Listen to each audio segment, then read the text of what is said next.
É sempre um frio na barriga vir aqui, mas é uma grande alegria poder estar aqui, podendo trazer a palavra do Senhor.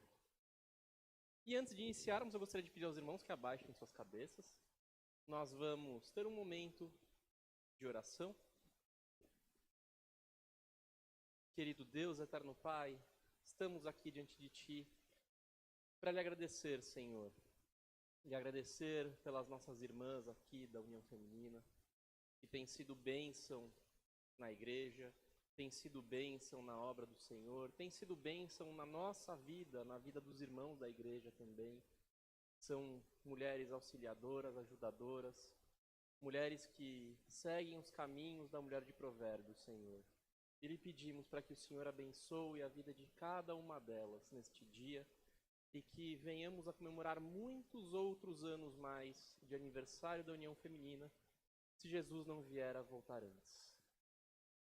Agradecemos por estarmos aqui reunidos, por termos este momento em que podemos louvar a Ti e que teremos acesso a uma porção da Tua palavra, Senhor, e que seja sempre a Tua mensagem, Pai, para a Tua honra e Tua glória, para que ninguém se glorie, Senhor, que seja uma mensagem cristocêntrica, que fique nos limites das Sagradas Escrituras, que não fique aquém e não vá além, e que venha edificar a todos nós aqui presentes, a começar por mim, Senhor. Que a nossa fé esteja firmada na rocha e que a gente, ao final do culto, esteja ainda mais firme, com os nossos olhos cada vez mais fixos no Senhor. Eu lhe imploro, Senhor, para que o Senhor me abençoe, para que eu não venha a incorrer em nenhum erro, em nenhuma transgressão. E eu lhe imploro, Senhor, que a Tua mensagem seja trazida para a Tua honra e Tua glória. Assim nós oramos, Pai, pedindo e agradecendo no nome santo do nosso Senhor Jesus Cristo, nosso Senhor e Salvador. Amém. Pois bem, irmãos, hoje o nosso tema da mensagem é ser firme, constante e abundante na obra do Senhor, que é algo que a nossa União Feminina tem sido. Mas embora a nossa União Feminina tenha sido firme, abundante e constante na obra do Senhor, nosso Deus é infinito, nosso Deus é magnânimo, e sempre nós podemos ser mais e mais e mais para a honra e para a glória do nosso Deus. E foi por isso que Deus tocou no meu coração para trazer essa mensagem de hoje, que tem como versículo-chave, primeira carta aos Coríntios, capítulo 15, versículo 58. Vou dar alguns instantes para as irmãs e os irmãos também abrirem as suas Bíblias, para nós lermos a primeira carta aos Coríntios, capítulo 15, versículo 58, o último versículo do capítulo 15. Quem encontrou, diga amém. Quem não encontrou, diga Escola Bíblica Dominical. Ninguém disse Escola Bíblica Dominical, então podemos iniciar nossa leitura da palavra do Senhor. Assim diz a palavra do Senhor. Talvez tenha algumas traduções diferentes, mas na minha diz assim: Portanto, meus amados irmãos, sejam firmes, inabaláveis e sempre abundantes na obra do Senhor, sabendo que no Senhor o trabalho de vocês não é em vão. Este versículo ele nos traz 3 exortações iniciais, ou seja, 3 práticas que devem ser estimuladas por toda a igreja. A primeira, os cristãos devem necessariamente permanecer firmes na fé em Cristo, que morreu na cruz do Calvário por nós, para que tenhamos o perdão dos nossos pecados, e teve a ressurreição ao 3º dia, para que tenhamos a vida eterna ao lado do nosso Deus. E essa é a primeira exortação, estar permanentemente firme na fé em Cristo. A segunda exortação, os cristãos não devem se abalar. Nós não devemos estar receosos, nós não devemos estar com medo, e mais, nós não devemos fugir da fé. Nós temos que estar firmes, inabaláveis. Nós devemos estar seguros, com a nossa fé firmada na rocha, não na areia. E a nossa terceira exortação: os cristãos devem estar sempre dedicados à obra do Senhor. E aí, nesse momento, talvez alguns irmãos poderiam virar para mim e falar: irmão Bruno, mas as obras não salvam. E é verdade. Mas então, por que nós devemos, porque se é uma exortação, se a palavra do Senhor nos traz este mandamento de que nós devemos estar firmes, inabaláveis e constantes na obra, se as obras não salvam, por que nós devemos estar constantes na obra? Bom, realmente as obras não salvam. E eu acho que o nosso grande exemplo de que as obras realmente não salvam é o ladrão na cruz. Quem vai para a cruz, ou quem ia para a cruz naquela época, eram os criminosos da pior espécie. Assassinos, ou então pessoas que se voltavam contra Roma porque queriam destituir o governo de Roma, queriam derrubar o Império Romano. E essas pessoas eram tidas como a escória da sociedade. E elas iam morrer da forma mais cruel, crucificadas. E Cristo, um homem justo, sem pecado, foi crucificado. E junto dele, 2 homens, 2 criminosos, possivelmente da pior espécie para sua época. Não eram ladrões de galinha, eram realmente criminosos que traziam preocupação para a sociedade. E o mais interessante é que os 2 ladrões insultavam a Jesus na cruz. Quando Jesus já estava na cruz, os 2 insultavam a Jesus. Em Mateus 27, 44, eu vou trazer muitos versículos, então os irmãos não precisam se preocupar em ficar abrindo. Mas em Mateus 27, 44, nós temos a seguinte afirmação: também os ladrões que haviam sido crucificados com ele o insultavam. Ou seja, os 2 ladrões insultavam a Cristo. Só que, aos 48 do segundo tempo, quando já estava na prorrogação, um tempo mais do que o passado do regulamentar, um dos ladrões, um dos bandidos, se arrepende. É o que nós vemos na leitura de Lucas 23, do 39 ao 42. Um dos malfeitores crucificados blasfemava contra Jesus, dizendo: você não é o Cristo? Salve a si mesmo e a nós também. Porém, o outro malfeitor o repreendeu, dizendo: você nem ao menos teme a Deus, estando sob igual sentença? A nossa punição é justa, porque estamos recebendo o castigo que os nossos atos merecem.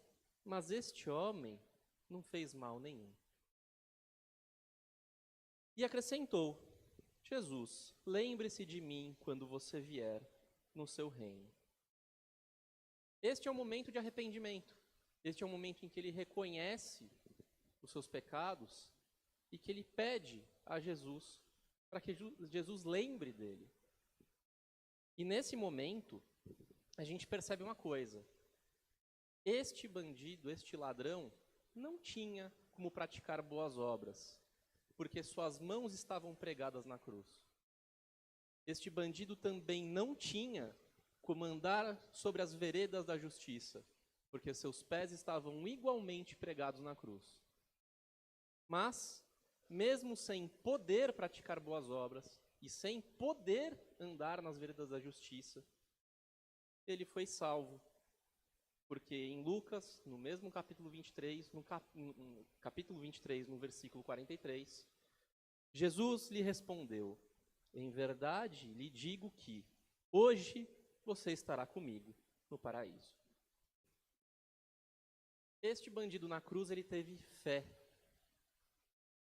Ele não foi salvo por boas obras. Ele não foi salvo por aquilo que ele praticava. Muito pelo contrário.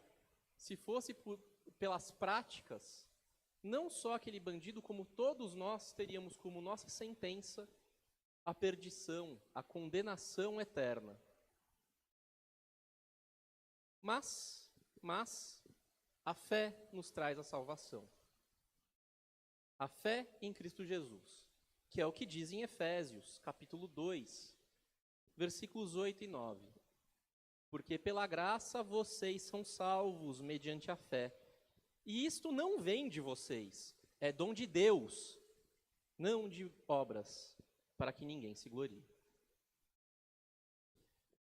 Aí, mais uma vez, vocês podem vir a me perguntar, irmão Bruno, mas se as obras não salvam, porque o nosso versículo-chave, 1 Coríntios 15, 58, diz justamente que nós devemos praticar boas obras. Bom, a parte interessante é o seguinte, é porque nós realmente devemos praticar boas obras. A nossa fé nos salva, mas vão ser as nossas obras aquilo que vai espelhar a luz de Cristo nesse mundo. Então as obras, de fato, nada fazem por nós, porque a graça vem de Deus. Mas há a intenção verdadeira para que a gente venha praticar boas obras, para que outras pessoas possam ver a Cristo por intermédio de nós. É o que diz, inclusive, a continuidade do livro de Efésios. Eu li os versículos 8 e 9 no capítulo 2. O versículo 10 dá justamente o fechamento para isso. Se me permitem, eu vou ler novamente. Porque pela graça vocês são salvos mediante a fé, e isto não vem de vocês. É um dom de Deus, não pelas obras, para que ninguém se glorie. Mas no versículo 10 continua. Somos feitura dele, criados em Cristo Jesus para boas obras, as quais Deus de antemão preparou para que andássemos nelas. Ou seja, novamente, a nossa fé nos salva. Isso é graça dada por Deus. É presente. Isso não depende de nós. Deus nos salva porque Deus quer. E Deus salva quem Ele quer, pelo meio que Ele quiser. E Ele disse, salvarei pela fé, pela graça. Mas vocês irão realizar obras. Em Hebreus isso também fica claro. Na carta aos Hebreus, é dito que sem fé é impossível agradar a Deus. Hebreus 11, 6. Então, sem fé, nós não temos como agradar a Deus. Mas também é dito, não se esqueçam da prática do bem e da mútua cooperação, pois de tais sacrifícios Deus se agrada. Hebreus 13, 16. Nós começamos a perceber que existe um lado das obras que é relevante, não pela nossa salvação. Isso não é para a nossa salvação. Os cristãos, nós cristãos, devemos ter isso muito em mente.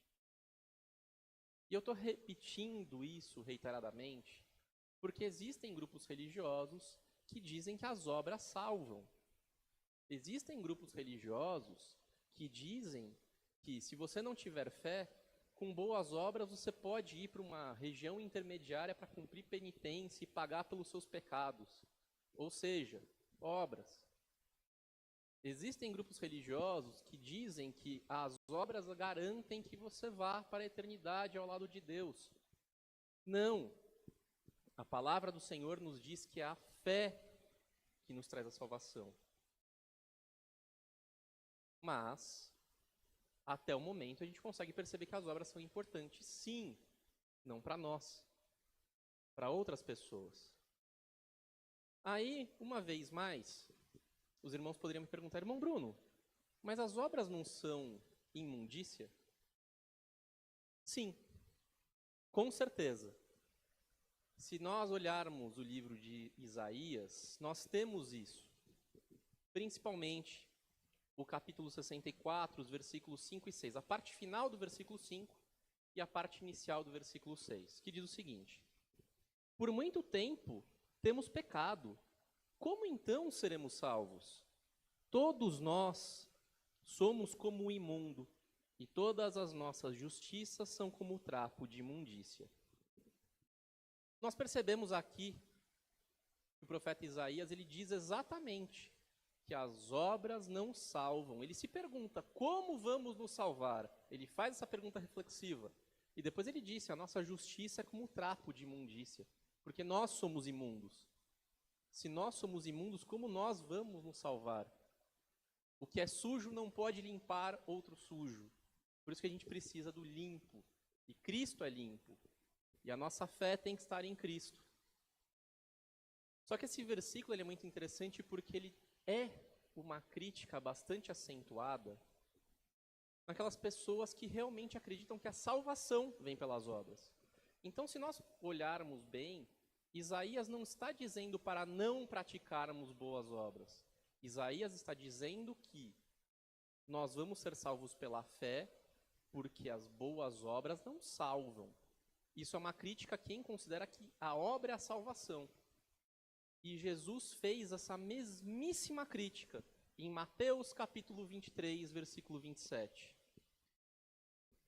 Que ele criticou justamente os fariseus e os escribas da época, dizendo: ai de vocês, escribas e fariseus, hipócritas, porque vocês são semelhantes aos sepulcros pintados de branco, que por fora se mostram belos, mas interiormente estão cheios de ossos de mortos e de toda a podridão.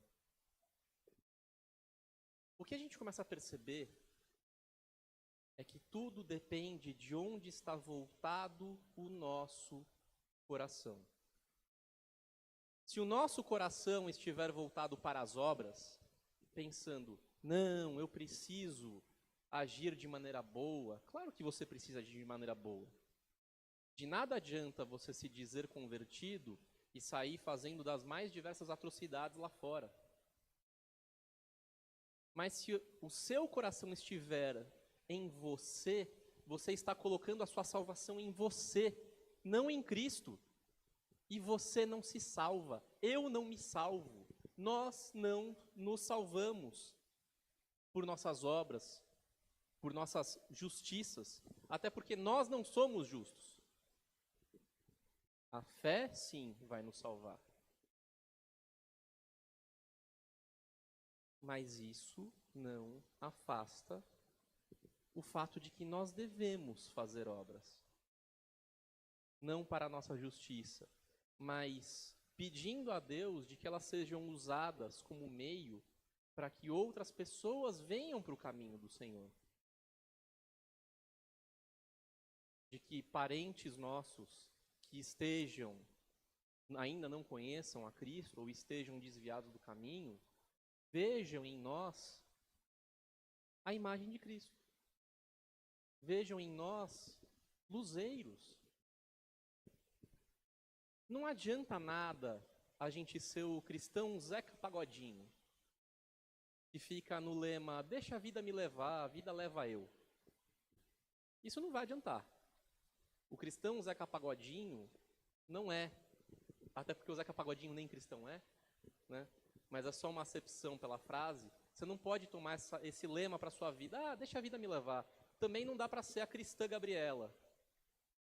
Eu nasci assim, eu cresci assim, eu sou assim, não lembro a frase. Mas não adianta. A sua fé, ela precisa ser evidenciada para as pessoas por meio das obras. Mais uma vez, as obras não salvam, e eu vou repetir isso reiteradamente, e vocês vão cansar de me ouvir falar isso. Mas as obras servem justamente para que as pessoas do mundo vejam que somos uma nova criatura e que elas pensem, essa pessoa é diferente. E se essa pessoa é diferente, eu posso ter a ela como base para caso eu venha me converter. Paulo não disse, imitem a mim como eu imito a Cristo? Nós podemos ser utilizados de exemplo para que essa pessoa encontre a Jesus. E detalhe, isso não vai ser glória nossa, isso não vai ser honra nossa, vai ser honra de Deus que nos usou na vida dessa pessoa. Sempre toda honra e toda glória deve ser dada a Deus. Por isso, não fiquem com esse lema, isso serve para mim também. Ah, deixa a vida me levar, eu nasci assim. Não! O cristão é nova criatura. E ao ser nova criatura, ao depositar sua fé integralmente em Cristo, ele deve praticar boas obras. Mas, claro, se esse cristão vem a se converter no leito de morte, ele não vai poder praticar obra alguma, como o ladrão da cruz. Ele vai ser salvo, evidentemente. Mas nós já somos salvos. Nós temos tempo, nós temos oportunidade, nós temos toda a condição de poder praticar boas obras para trazer o maior número de pessoas possível para esta igreja ou para outras igrejas locais que sejam tão sérias quanto a nossa. Jesus disse, ide e pregai o evangelho. Nós devemos agir assim. Nós devemos agir assim. Somos luz do mundo. No Evangelho de Mateus, capítulo 5, dos versículos 13 a 16, é dito que nós somos luz do mundo e nós devemos iluminar esse mundo. Vocês são o sol da terra, o sal da terra. Ora, se o sal vier a ser insípido, como lhe restaurar o sabor? Para nada mais presta, senão para lançado fora a ser pisado pelos homens. Vocês são luz do mundo. Não se pode esconder uma cidade situada no alto de um monte. Nem se acende uma lamparina para colocá-la debaixo de um cesto, num lugar adequado, onde ilumina bem todos que estão na casa.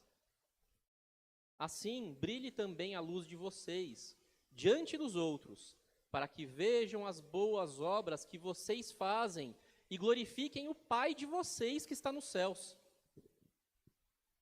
Mais uma vez, as obras não nos salvam e não é para a nossa glória, é para a glória do Pai. Nós devemos ser luzeiros, porque as pessoas devem ver em nós a luz do Pai, porque nós não temos luz alguma. Agora, a grande chave da reflexão que a gente tem que ter é, além de fazer, além de agir, primeiro, como fazer e como agir? Bom, para começar, nós já temos um primeiro grande exemplo aqui na nossa igreja. Estamos todos reunidos, buscando a palavra do Senhor. E eu acho que essa já é uma obra. Mas o que mais nós podemos fazer? Porque nós podemos fazer muito mais. E aí nós temos o grupo de louvor, nós temos a união feminina fazendo um especial, nós temos a união masculina fazendo um especial, nós temos o grupo de jovens fazendo um especial, nós temos professores de escola bíblica, nós temos pessoas que auxiliam na obra. Semana que vem, próximo sábado, nós vamos ter um encontro de crianças e nós precisamos de pessoas que ajudem e atuem na obra do Senhor, para que essas crianças venham a encontrar o caminho também. Nós temos encontros de outras igrejas em que podemos participar, porque são nossos irmãos. Semana que vem também vai ter o Cafome. Nós temos tantas coisas para fazer, irmãos, tantas coisas. A gente não precisa ficar, hoje é quarta, eu vou para o culto de oração. Hoje é domingo, eu vou para o culto dominical. Eu não vou para a escola bíblica, não. Fico uma horinha a mais em casa, dá para descansar. É transmitido, hoje eu nem vou. Tô cansado. Só liga a TV, né? Tão fácil, coloca no YouTube. Não! Não é isso que nós devemos fazer. É claro que Deus conhece o coração de cada um e sabe se nós estamos passando por uma enfermidade, sabe se nós estamos passando por uma dificuldade. Eu mesmo, por exemplo, não consigo vir às quartas-feiras no culto de oração porque eu trabalho. Deus conhece o nosso coração. Agora, não dá para ficar com desculpinha. Eu não vou, não posso, eu prefiro assistir pelo YouTube. Isso não dá. Cristão não pode agir dessa maneira. E eu falo isso também por mim. É uma reflexão que eu tenho que olhar para dentro do meu coração e ver se eu estou dando o meu melhor. E eu tenho que fazer essa reflexão também, porque nós temos exemplos bíblicos de pessoas que não deram o seu melhor a Deus. Eu acho que o nosso primeiro exemplo da Bíblia é Caim e Abel.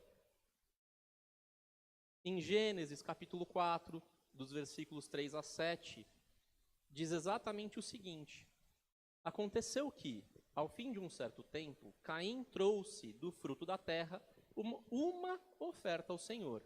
Do fruto, qualquer fruto. Uma oferta qualquer ao Senhor. Ou seja, não foi um empenho, não foi uma entrega. Abel, por sua vez, trouxe das primícias do seu rebanho e da gordura deste. Ou seja, houve empenho. O Senhor se agradou de Abel e de sua oferta, mas de Caim e de sua oferta não se agradou. Ou seja, Caim não agiu com zelo para com Deus. E pior, Caim fica bravo com Deus. Ao invés dele olhar para si mesmo, ele ainda culpa Deus. Caim ficou muito irado e fechou a cara. Então o Senhor lhe disse: porque o nosso Deus é justo e amoroso. Por que você anda irritado? E por que essa cara fechada? Se fizer o que é certo, não é verdade que você será aceito? Mas, se não fizer o que é certo, eis que o pecado está à porta, à sua espera. O desejo dele será contra você, mas é necessário que você o domine. Ou seja, irmãos, a gente nota que, da mesma forma que não dá para ser o cristão Zeca Pagodinho, que deixa a vida te levar, e também não dá para ser o cristão Gabriela, eu nasci assim, por que eu vou mudar? Também não dá para ser o crente Caim, que não se entrega de verdade, que não realiza com zelo a obra do Senhor. Não porque a obra do Senhor vai te salvar. Não, é porque Deus deseja que você seja uma bênção para as pessoas deste mundo. Primeira pergunta, vocês já viraram para a pessoa que está com vocês e falou: você é bênção na minha vida? Porque a pessoa que está com vocês também tem que ser bênção na vida de vocês. Vocês já agradeceram essa pessoa? Vocês já ouviram da pessoa que está com vocês: você é bênção na minha vida também? Nós devemos ser bênção na nossa família, no nosso núcleo familiar. Daí começa. Sendo bênção no nosso núcleo familiar, nós devemos ser bênçãos para os irmãos da igreja. Devemos vir aqui, nos cultos, congregar, demonstrar amor. E o que é demonstrar amor? É chegar, dar um abraço, falar: olha, como é bom você estar aqui. Não só isso. É o irmão que não vem falar: puxa vida, por que você não veio? O que aconteceu? Você está bem? Demonstrar preocupação, demonstrar zelo. Depois, demonstrar amor com pessoas próximas que ainda não conhecem a Cristo. Alguns familiares, alguns amigos. Falem de Jesus. Evangelizem. Nós temos tanta obra a fazer, tantas coisas a produzir para a honra do Senhor. E quantas vezes a gente não se pega cansado?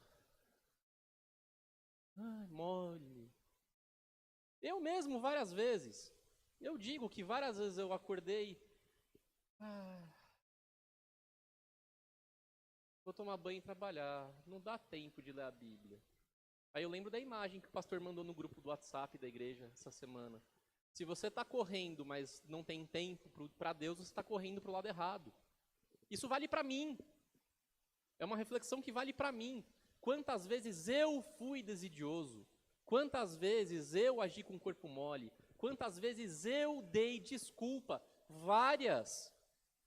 E eu não posso ser assim. E vocês também não. Nós temos que nos manter acesos. Se nós somos luzeiros deste mundo, como nós vamos iluminar este mundo se nós estamos tão apagados? Nós devemos estar próximos de Deus, e até utilizando a história que o irmão Rubens trouxe, quanto mais perto de Deus, maior Ele é. Quanto mais perto de Deus, maior a luz que Ele vai resplandecer. Maior a luz que nós vamos resplandecer, mas é a luz de Deus que nós vamos resplandecer. Então nós devemos estar firmes e constantes, atuando ativamente na obra do Senhor. Não apenas se escorando. O irmão fulano vai fazer tal coisa na igreja. Ele dá conta. Se você tem tempo, ajuda. Isso vale para mim também. O ciclano marcou um mutirão. Se você está com tempo, ajude. Isso também vale para mim. O pastor já marcou uns 3 mutirões e eu não vim. Mas isso serve de reflexão para que eu comece a agir. Estando com tempo, que eu venha, que eu atue, que eu auxilie. Semana que vem, minha esposa estará aqui, auxiliando as crianças. Eu vou vir para entregar folheto na rua. E o pastor nem tinha marcado de fazer evangelismo. Mas eu vou vir, porque eu gostei, eu vim no mês passado, eu gostei. E eu quero fazer de novo, e eu quero ter esperança de ver pessoas entrando por aquela porta. Porque essas pessoas têm que conhecer a Cristo. E nós devemos nos manter firmes no Senhor. Porque se as pessoas não enxergarem Cristo em nós estamos sendo um cristão errado. Que Deus abençoe a todos. No nome de Jesus.